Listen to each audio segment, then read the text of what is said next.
من الشيطان الرجيم. بسم الله الرحمن الرحيم. رب قد آتيتني من الملك وعلمتني من تأويل الأحاديث فاطر السماوات والأرض أنت ولي في الدنيا والآخرة توفني مسلما والحقني بالصالحين ذلك من أنباء الغيب نوحيه إليك وما كنت لديهم إذ أجمعوا أمرهم وهم يمكرون وما أكثر الناس ولو حرصت بمؤمنين وما تسألهم عليه من أجر إن هو إلا ذكر للعالمين وكأي من آية في السماوات والأرض يمرون عليها وهم عنها معرضون وما يؤمن أكثرهم بالله إلا وهم مشركون أفأمنوا أن تأتيهم غاشية من عذاب الله أو تأتيهم الساعة بغتة وهم لا يشعرون قل هذه سبيلي يدعو إلى الله على بصيرة أنا ومن اتبعني وسبحان الله وما أنا من المشركين وما أرسلنا من قبلك إلا رجالا نوحي إليهم من أهل القرى أفلم يسيروا في الأرض فينظروا كيف كان عاقبة الذين من قبلهم ولدار الآخرة خير للذين اتقوا أفلا تعقلون۔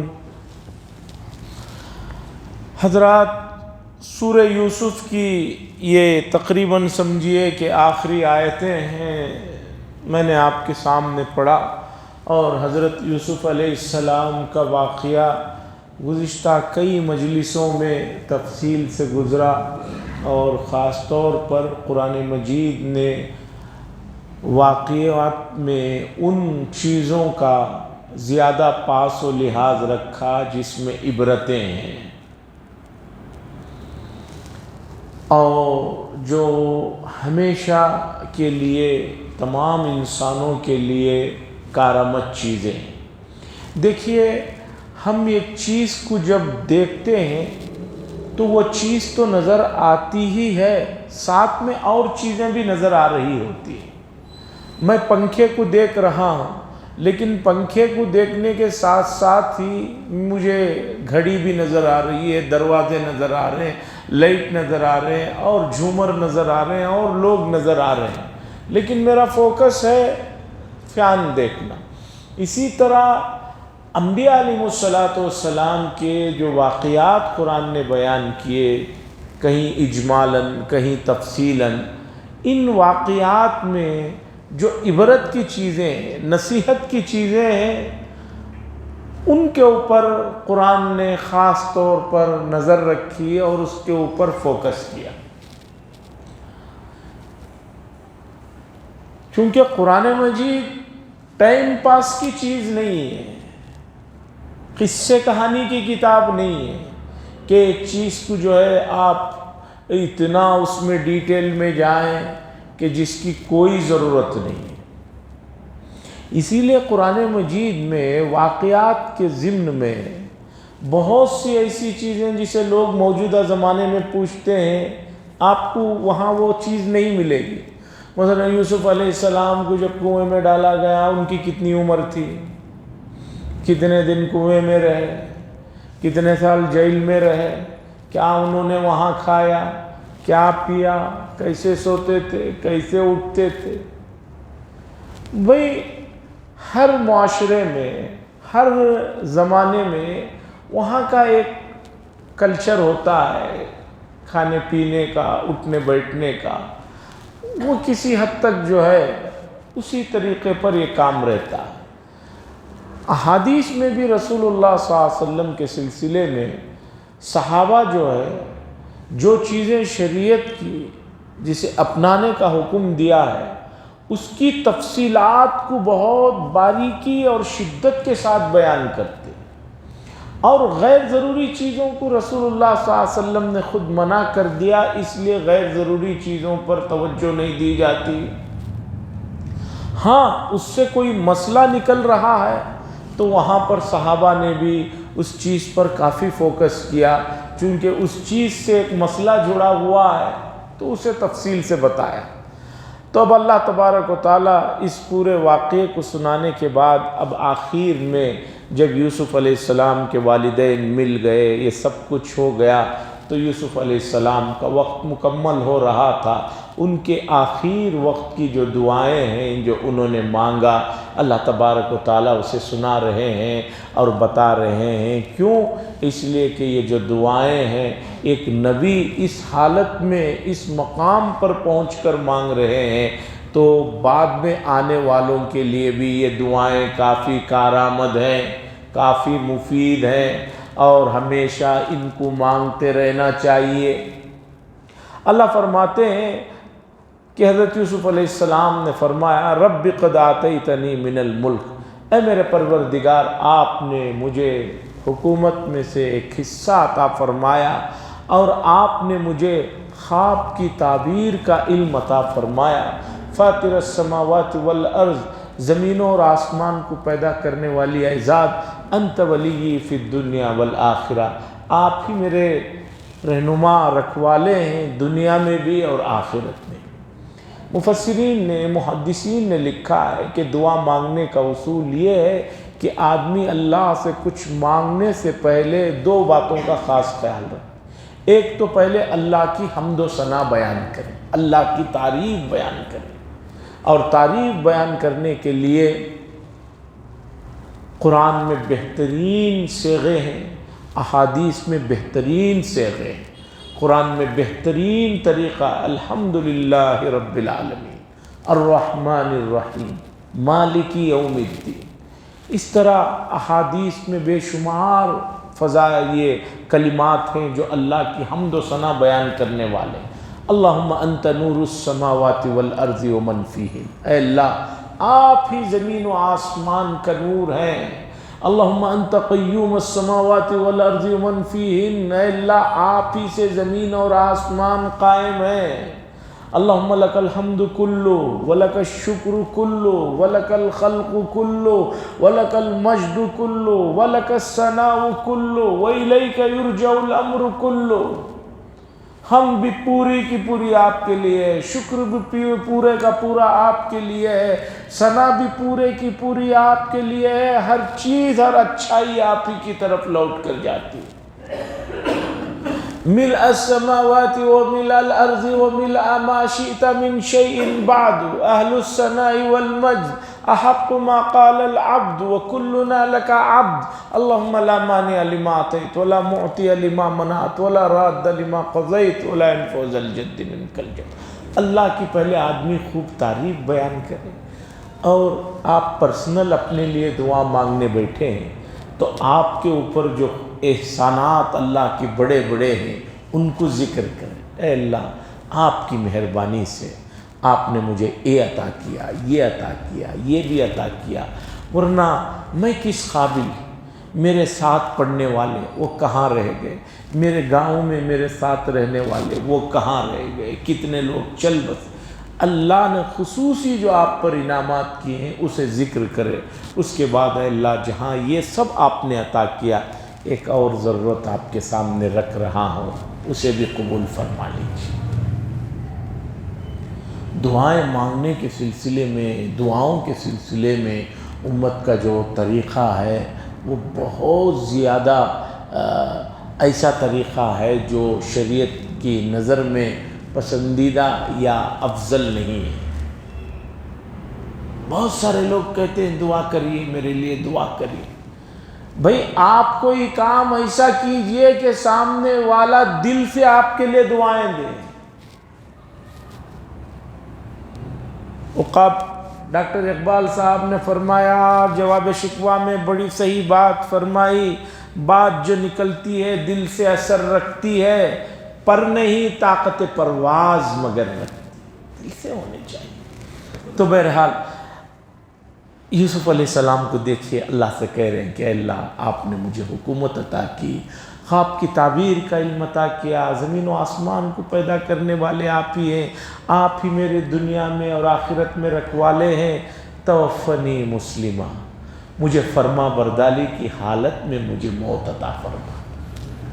کون مانگ رہے ہیں؟ یوسف علیہ السلام، پیغمبر، باپ پیغمبر، دادا پیغمبر، پردادا پیغمبر،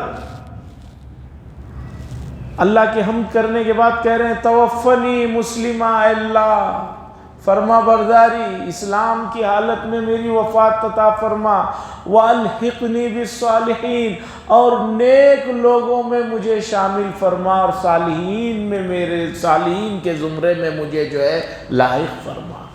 ایک نبی کی دعا کو آخر وقت میں قرآن ذکر کر رہا ہے۔ کیوں ذکر کر رہا ہے؟ اس لیے ذکر کر رہا ہے کہ آپ سنیں آگے بڑھ جائیں؟ نہیں، اس لیے ذکر کر رہا ہے کہ آپ اس دعا کو ہمیشہ اپنی دعاؤں میں شامل کریں۔ کتنے لوگ ہیں کہ فرما برداری کی حالت میں رہتے ہیں، پھر ایک وقت ایسا آتا ہے کہ کچھ ان کو شیطان چونکا مارتا ہے، اس کے بعد وہ اسلام کے دائرے سے نکل جاتے ہیں۔ ایسے کیسے لوگ نکل گئے؟ کیسے بعض نمازی نوجوان اچانک نمازوں سے غائب ہو جاتے ہیں۔ اس لیے عاجزی اختیار کیجئے، اور نبی کی یہ دعا جو قرآن ذکر کر رہا ہے اپنی دعاؤں میں شامل کیجئے۔ توفنی مسلمہ، اے اللہ حالت اسلام میں میری وفات فرما، اور لاحقین میں صالحین میں مجھے شامل فرما۔ رسول اللہ صلی اللہ علیہ وسلم کی دعاؤں میں بھی اس طرح کی دعائیں ہیں، ان دعاؤں کو یاد کرنے کی ضرورت ہے۔ میں دیکھتا ہوں رمضان کے موقع پر بہت سارے موقعوں پر واٹس ایپ میں بھی چلتے رہتے ہیں، اور کچھ لوگ پرچے بنا کر بھی دیتے رہتے ہیں کہ بھی کس طرح دعائیں مانگنا چاہیے۔ ان میں دعائیں ہیں، اچھی دعائیں ہیں، اس میں کوئی شک نہیں ہے، لیکن ہمارے نزدیک سب سے اعلیٰ اور بہترین دعائیں وہ ہیں جو قرآن و حدیث میں، اس کے بعد کسی کی بھی دعا ہے۔ صرف اس کتاب میں اب اس میں دیکھ کر پڑھ لینے سے کام نہیں ہوگا، بہترین دعائیں قرآن و حدیث میں ہیں۔ اور الحزب الاعظم نامی ایک کتاب ہے، 700 سال پہلے ایک بڑے محدث نے، اس میں انہوں نے پورے قرآن و حدیث کی دعاؤں کو جمع کیا ہے۔ وہ کتاب رکھیے، اس میں ان دعاؤں کو پڑھیے، اور جو ہے ان دعاؤں کے معنی اور مطالب بھی پڑھیے۔ پھر جب پڑھیں گے تو آپ کے جسم میں جو ہے اس کے اثرات، اس کا رونگٹے کھڑے ہوں گے۔ اللہ فرماتے ہیں ذالک من انباء الغیب، یہ غیب کی خبریں ہیں جو ہم نے آپ کی طرف وحی کے ذریعے سے بھیجا، اور آپ اس وقت وہاں نہیں تھے جب یوسف علیہ السلام کے بھائی ان کو جو ہے کنویں میں ڈال رہے تھے اور بیٹھ کر پروگرام بنا رہے تھے دھوکہ دینے کا۔ اس وقت آپ وہاں نہیں تھے، بہت لمبا زمانہ ہے۔ اب اللہ فرماتے ہیں وما اکثر الناس ولو لست بمؤمنین، اور اکثر لوگ ہیں جو ایمان نہیں لاتے ہیں، نہیں لا رہے ہیں، اگرچہ آپ کا دل کتنا بھی چاہتا کیوں نہ ہو۔ آپ کا دل چاہ رہا ہے سب لوگ ایمان میں آ جانا، مومن ہو جانا، لیکن جو ہے وہ آ نہیں رہے ہیں۔ وما تسألهم علیہ من اجر، اور اے نبی آپ مکے کے ان لوگوں کو جو اللہ کی بات سنا رہے ہیں اس کے بدلے میں کوئی اجرت بھی نہیں مانگ رہے ہیں، کوئی سیلری نہیں مانگ رہے ہیں، کوئی ان سے کھانے پینے کی طلب بھی نہیں کر رہے ہیں۔ بے غرض ہو کر نبی جو ہے مکے کے لوگوں کو سمجھا رہے ہیں ان ہوا الا ذکر للعالمین۔ یہ جو ہے اس میں نصیحت ہے تمام عالم کے لیے، یہ جو ہے تمام عالم والوں کے لیے قرآن مجید نصیحت ہے۔ اللہ فرماتے ہیں وَكَم مِّنْ آیَةٍ فِي السَّمَاوَاتِ وَالْأَرْضِ، اور کتنی نشانیاں ہیں زمینوں میں اور آسمانوں میں، یمرون علیہا جس پر سے ان کا گزر ہوتا ہے، درالے کے جو ہے یہ لوگ پھر بھی اس سے یہ راز منہ موڑتے ہوئے گزر جاتے ہیں۔ مکے کے لوگ ملک شام جا رہے ہیں، مکے کے لوگ ملک یمن جا رہے ہیں، راستے میں جاتے ہوئے کتنی نشانیاں ہیں اللہ کی زمینوں میں اور آسمانوں میں دیکھ رہے ہیں، پھر بھی اس سے عبرت حاصل نہیں کر رہے ہیں، اعراض کرتے ہوئے گزر جا رہے ہیں۔ یہ بہت ہی زیادہ افسوس اور غم کی بات۔ آیت نازل ہوئی ہے، مکے میں ذکر ہو رہا ہے کفار کا، لیکن تھوڑی دیر کے لیے سوچئے کہ ان چیزوں میں، اس چیز میں بہت حد تک امت کا بھی حال ہے کہ امت بہت سی نشانیوں کو دیکھتی ہے اللہ کی، اس کے باوجود بھی جو ہے اس چیز کی طرف توجہ نہیں کرتی۔ حضرت حسن بصری رحمۃ اللہ علیہ کا واقعہ ہے ایک جنازے میں جنازے کے ساتھ جا رہے تھے، راستے میں ایک آدمی نے پوچھا کس کا جنازہ ہے؟ حضرت حسن بصری رحمۃ اللہ علیہ نے فرمایا تیرا جنازہ ہے۔ اب وہ آدمی جب ذرا چہرے میں اس کی غصہ نظر آیا تو حضرت حسن بصری نے فرمایا میرا جنازہ ہے۔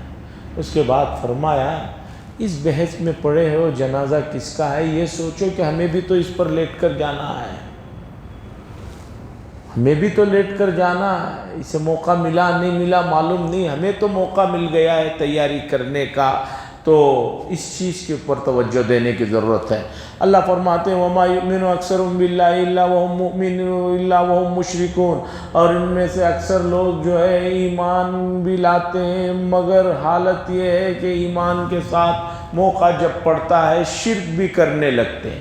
أَفَأَمِنُوا، کیا یہ لوگ ڈرتے نہیں ہیں یہ کہ ان کے پاس اچانک اللہ کی طرف سے کوئی عذاب آ جائے یا قیامت آ جائے اچانک اور ان کو احساس ہی نہ ہو، قیامت آ گئی اچانک کوئی عذاب آ گیا کچھ ہو گیا اور ان کو احساس ہی نہیں، کیا اس بات سے ڈر نہیں لگتا؟ اب آپ کہیں گے کہ حضرت ابھی کہاں قیامت آ جائے گی؟ بھائی قیامت تو ایک وہ ہے جب پوری دنیا فنا ہوگی تب آئے گی، اور ایک قیامت تو اسی وقت طاری ہو جاتی ہے جب آدمی کا انتقال ہوتا ہے۔ جو ہی انتقال ہوا اس کے لیے قیامت شروع ہو گئی، عالم برزخ اس کے لیے شروع ہو گیا، اس کے لیے احوال شروع ہو گئے، اس کے لیے سوال جواب کا مرحلہ، پھر اس میں ناکام ہوتا ہے تو اس کے لیے سختیوں کا اور پریشانیوں کا مرحلہ تو اس آدمی کے لیے اسی وقت شروع ہو جاتا ہے۔ اور کس کی موت کب آنے والی اللہ بہتر جانتے ہیں، کسی کو نہیں معلوم ہے۔ موت کے سلسلے میں جتنا دھوکہ نفس آدمی کو دیتا ہے اتنا کسی کو نہیں۔ میں خود کبھی کبھی بیٹھ کر سوچتا ہوں، میرے اپنے ساتھیوں میں سے بعض وہ ہیں جو 20 سال کی عمر میں انتقال ہو گئے، بعض وہ ہیں جو 25 سال کی عمر جن کی تھی عین جوانی کا زمانہ تھا انتقال ہو گئے، بعض 30 سال کی عمر میں انتقال ہو گئے۔ پھر بھی میرا نفس مجھے دھوکہ دیتے رہتا ہے کہ بھئی وہ لوگ انتقال ہوئے تم کیوں انتقال ہو جاؤ گے؟ نفس کہتا ہے نہیں تم ابھی نہیں انتقال ہوگے۔ کوئی ہمارے پاس فہرست ہے اللہ نے جو لکھا ہے کب انتقال ہونے والے ہیں؟ اسی تو کسی کے پاس نہیں۔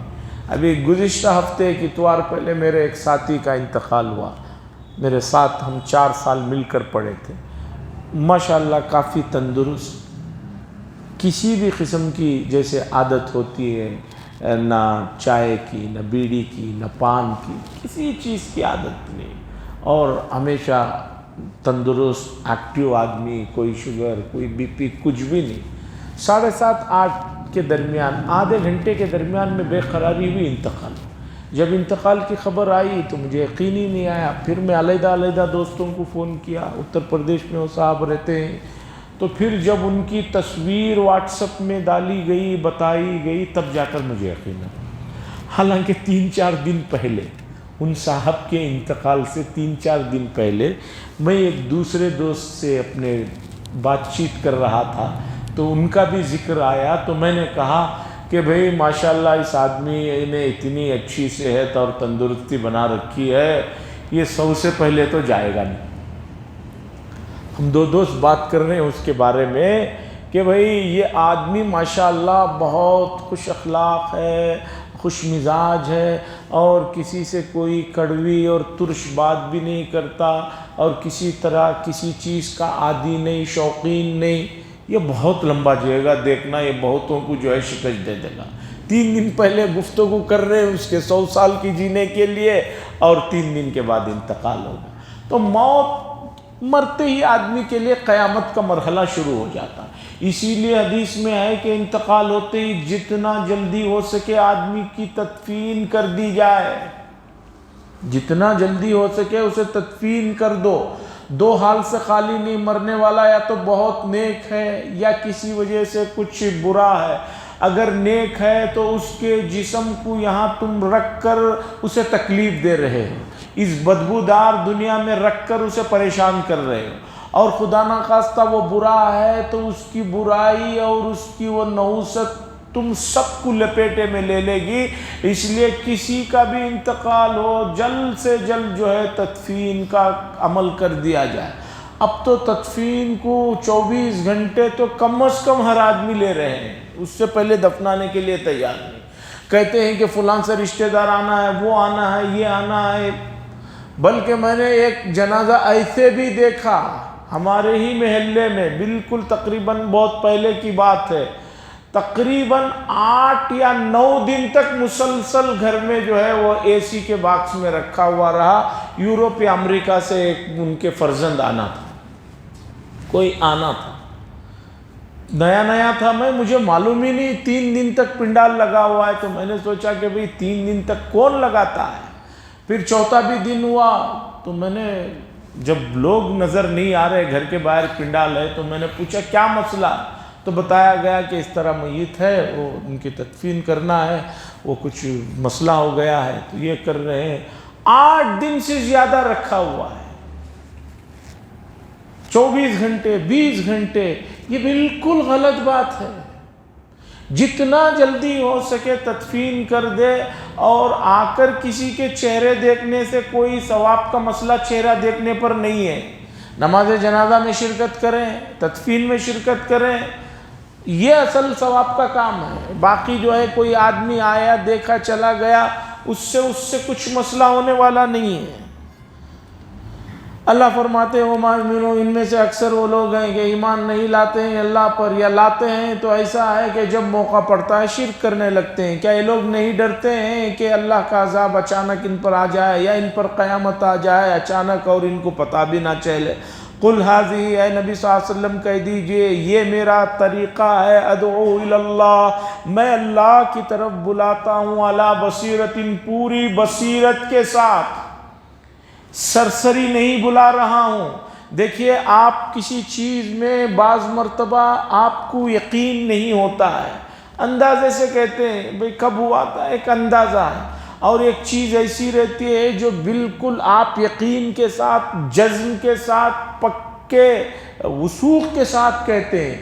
اللہ کے نبی کہہ رہے ہیں، اللہ فرما رہے ہیں، تو اللہ کے نبی کہہ رہے ہیں کہ میں جو اللہ کی طرف بلا رہا ہوں، جس انداز میں اور جس طریقے پر، علی بصیرت، پورے بصیرت کے ساتھ، پورے وثوق کے ساتھ، پھسپھسا انداز نہیں ہے۔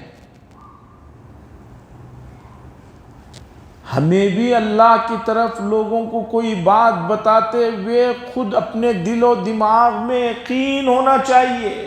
آج امت خود جو ہے تذبذب کی زندگی جی رہی ہے، انہیں خود جو ہے اپنے اوپر جو ہے بھروسہ نہیں ہے۔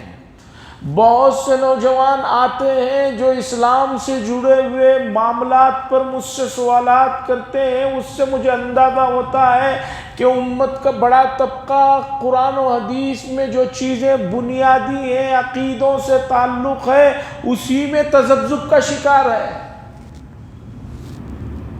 اور یہ چیز بہت مہلک ہے۔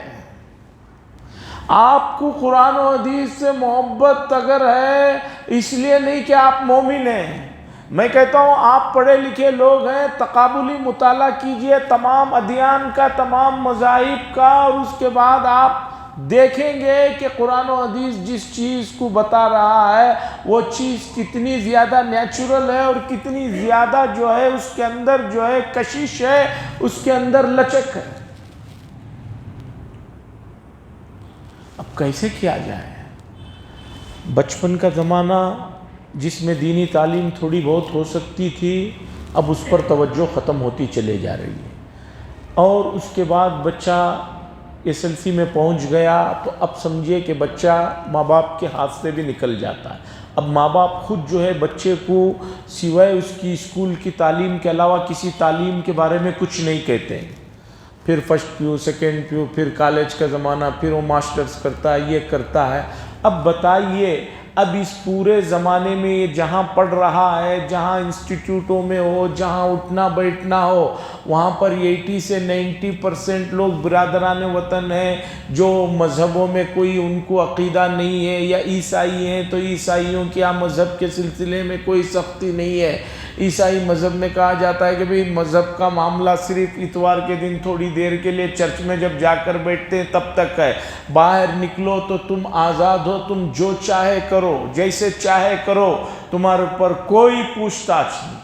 اور قرآن کا بنیادی عقیدہ ہے کہ ایک آدمی پیدائش سے لے کر مرتے دم تک اللہ کا بندہ ہے، اسے کسی بھی معاملے میں اسے جو ہے دوسری طرف دیکھنے کی ضرورت نہیں، اسے قرآن و حدیث جو ہے ہر چیز کا طریقہ بتاتا ہے، بیت الخلاء میں داخل ہونے کا طریقہ، نکلنے کا طریقہ، بیٹھنے کا طریقہ، پاکی صفائی کا طریقہ کہاں ہے جسے آپ کو شریعت نے چھوڑ رکھا ہے؟ اللہ بصیرتن، میں پوری بصیرت کے ساتھ اللہ کی طرف بلاتا ہوں، میں بھی ومن اتبعنی، اور میرے جو ماننے والے ہیں جیسے صحابہ ہیں، اس کے بعد کے دور میں صحابہ نے بھی لوگوں کو اللہ کی طرف بلایا ہے بصیرت کے ساتھ، پورے وثوق کے ساتھ، شدت کے ساتھ، یقین کے ساتھ۔ اور جس آدمی کو یقین نہ ہو خود اس کی بات دوسروں پر اثر نہیں کرتی۔ وہ سبحان اللہ وما انا من المشرکین، اور اللہ کی پناہ، میں اللہ کی جو ہے بڑائی اور پاکی بیان کرتا ہوں اور میں شرک کرنے والوں میں سے نہیں ہوں۔ اللہ فرماتے ہیں وما ارسلنا من قبلک، اور آپ سے پہلے ہم نے جتنے بھی رسول بھیجے جن کی طرف وحی کی ان کے زمانوں میں، افلم یسیروا، کیا یہ لوگ گھومتے پھرتے نہیں ہیں زمین میں کہ دیکھیں کہ ہم نے اس سے پہلے جو جھٹلایا جنہوں نے ان کا انجام کیا کیا، اور آخرت کا جو گھر ہے وہ بہتر ہے ان لوگوں کے لیے جو تقوی اختیار کرتے ہیں۔ افلا تعقلون، کیا یہ لوگ اس بات کو سمجھتے نہیں ہیں؟ اس کے بعد اللہ فرما رہے ہیں، ایک بات بتا رہے ہیں، نبی صلی اللہ علیہ وسلم کو تسلی دے رہے ہیں، پہلے بھی ایسے ہوا کہ انبیاء آئے، انہوں نے اللہ کی بات سنائی تو قوم نے بات کو نہیں مانی، انبیاء سناتے رہے، بتاتے رہے، سناتے رہے۔ نوح علیہ السلام 950 سال ہے، اور انبیاء اپنے اپنے زمانوں میں 100 سال، کوئی 50 سال بلاتے رہے، یہاں تک کہ جب انبیاء علیہ السلام کو یقین ہو چکا کہ بھئی یہ لوگ ماننے والے نہیں ہیں، تو قوم نے مذاق اڑایا کہ بھئی ہم تو تمہاری نہیں سن رہے، ہم پر کیوں عذاب نہیں آتا؟ تو اس کے بعد اچانک عذاب آیا اور سب کے سب ہلاک ہوئے، اور ہم نے جسے چاہا ان کو بچا لیا، اور اس چیز کی تاریخ گواہ ہے۔ خود ہمارے ملک میں دیکھ لیجئے، جو پرانی تاریخی عمارتیں ہیں، جو کھنڈرات ہیں، اور اسی طرح دنیا بھر کے علاقوں میں جہاں کھنڈرات ہیں، جہاں اس وقت جو ہے کوئی آدمی رات کے وقت میں نہیں جا سکتا، جسے دیکھ کر ڈر لگتا ہے، یہ کھنڈرات کس بات کی گواہی دے رہی ہیں؟ یہاں کوئی تھے تو کیا ہوا؟ سب چیزیں تاریخ میں موجود ہیں۔ حتیٰ اذا تیأس الرسل، یہاں تک کہ جب انبیاء نے قوم کی نافرمانیوں سے مایوس ہو گئے، وہ ظنوا، اور لوگوں نے سمجھا کہ انہم قد کذبوا، کہ ان کو جھٹلایا جا رہا ہے، کہ ان کے پاس عذاب آئے گا، عذاب آئے گا، یہ جو کہہ رہے ہیں انبیاء یہ جھوٹی باتیں کہہ رہے ہیں۔ قد کذبوا جاءہم نصرنا، یہاں تک کہ ہماری مدد آ گئی، فنجی من نشاء، ہم نے جسے چاہا ان کو نجات عطا فرمائی، ولا يرد بأسنا عن القوم المجرمین، اور ہمارا جو عذاب ہے مجرم قوم سے ٹالا نہیں جا سکتا، وہ جتنا بھی چاہیں ٹالنا نہیں ٹل سکتا۔ لقد كان في قصصهم عبرة لأولي الألباب، اللہ فرماتے ہیں کہ تحقیق کے ان واقعات میں عبرت ہے، نصیحت ہے عقل والوں کے لیے۔ جو عقل والے ہیں وہ ان واقعات میں، انبیاء کے واقعات میں ان کے لیے عقل ہے، نصیحت ہے۔ ما کان حدیث یفترا، یہ کوئی جھوٹی موٹی بنائی ہوئی باتیں نہیں ہیں۔ یہ جو واقعہ یوسف علیہ السلام کا ہے، دوسرے انبیاء کا سنایا گیا، اللہ فرماتے ہیں یہ گھڑی ہوئی باتیں نہیں ہیں، قصے کہانیاں نہیں ہیں، ولیکن تصدیق الذی بین یدیہ، بلکہ یہ جو قرآن ہے اس میں جو چیزیں ذکر کی گئی ہیں یہ تصدیق کرنے والی ہیں ان چیزوں کا جو اس سے پہلے گزری ہیں، وہ تفصیل اور ہر چیز کی مکمل وضاحت ہے، کل شیء قرآن مجید میں ہر چیز کی تفصیل ہے، وہ ہدی، اور اس کے اندر رہنمائی ہے، ہدایت ہے اور رحمت ہے، یہ اس قوم کے لیے جو ایمان لے آنے والی ہے، ایمان لے آنے والوں کے لیے ہدایت ہے، اور جو ایمان نہیں لاتے ان کے لیے ہدایت نہیں۔ یہ سورہ یوسف کے آخری آیتیں جو ہیں، جس میں اللہ تبارک و تعالیٰ نے خلاصے کے طور پر یہ بات بتائی کہ ان واقعات سے عبرت حاصل کرو، اور یہ مکی صورت ہے، اور یہ صورت یہاں ختم ہو رہی ہے۔ اب اس کے بعد سورۃ الرعد ہے، یہ صورت بھی مکی صورت ہے، اور مکی صورتوں میں بنیادی طور پر عقیدوں کا ذکر ہے، اور چونکہ اس اوپر والی صورت کے آخر میں اللہ نے فرمایا کہ کتنی نشانیاں ہیں زمینوں میں، آسمانوں میں، ان پر سے گزرتے ہیں، عبرت نہیں حاصل کرتے، تو اللہ تبارک و تعالیٰ نے اس صورت میں ان نشانیوں میں سے بعض نشانیوں کو ذکر کیا، اور خاص طور پر بارش کے موسم میں جو گرج ہوتی ہے، جو بجلی چمکتی ہے اور جو گرج ہوتی ہے، جو آواز ہے، اس آواز کو، گرج کو عربی میں رعد کہا جاتا ہے۔ تو نشانیوں میں سے ایک نشانی کو اللہ نے ذکر کیا، اسی لفظ رعد جس کے معنی گرج ہیں، اسی لفظ سے جو ہے اس صورت کا نام سورۃ الرعد ہے۔ اور اس صورت میں اللہ تبارک و تعالیٰ نے خاص طور پر یہ بھی ذکر فرمایا ہے کہ ہم انسانوں کی حفاظت کے لیے، شریر جنات سے انسانوں کی حفاظت کے لیے فرشتوں کو متعین کر کے رکھا ہے، وہ نگرانی کرتے رہتے ہیں۔ اگر وہ نگرانی نہ کریں تو یہ شریر جنات انسانوں کو بہت نقصان پہنچا۔ آپ نے دیکھا ہوگا کہ بعض مرتبہ آپ کہیں کھڑے ہوئے ہیں، اچانک گر جاتے ہیں، کوئی نہیں، آپ کو لگتا بھی ہے کوئی ڈھکیل دیا، لوگ کیا کہتے ہیں، نہیں بھئی وہ بیلنس بگڑ گیا۔ وہ بیلنس بگڑتا نہیں ہے، شریر جنات انسانوں کو تکلیف دینے کے لیے لگے رہتے ہیں، ان کو مزہ آتا ہے، شریر جنات کو انسانوں کو تکلیف دینے میں بڑی خوشی ہوتی ہے۔ اسی لیے جنات سے حفاظت کے لیے رسول اللہ صلی اللہ علیہ وسلم نے معوذتین کے صورتوں کو پڑھ کر اپنے اوپر دم کرنے کے لیے کہا، اور خاص طور پر شریعت نے یہ بھی بتایا کہ کوئی آدمی ناپاکی کی حالت میں ہے تو جلدی سے جلدی غسل کر لے، اس لیے کہ جتنی دیر ناپاکی کی حالت میں رہے گا اس سے شیاطین اور شریر جنات قریب میں آ جاتے ہیں۔ بہت سے لوگ اپنے چھوٹے بچوں کو لاتے ہیں کہ اچانک حضرت بچہ خواب میں نیند میں اٹھ کر بیٹھ جاتا ہے، ایک دم رونے لگتا ہے۔ اس کی وجہ یہ ہے کہ آج کل مائیں بچوں کو ایک پیمپر پہنا دیتے ہیں تو اب سوچتے ہیں پیمپر تو پہنا دیے ہیں، اب جو ہوگا صبح کو دیکھ لیں گے، جو ہوگا صبح دیکھ لیں گے، پیمپر تو ہے ہی، کوئی مسئلہ نہیں۔ اب بچہ خواب میں، نیند میں جب رات میں گندگی کر دیتا ہے، موشن کر دیتا ہے، اب اس کی جو ہی وہ بدبو ہے، اس بدبو کے نکلتے ہی وہاں شریر جنات جمع ہو جاتے ہیں، ان کو گندگیوں سے بڑی طاقت ملتی ہے۔ جیسے مومن کے لیے عطر خوشبو سے ایک اچھا سرور ملتا ہے، ویسا وہ گندگی ان کی غذا ہوتی ہے۔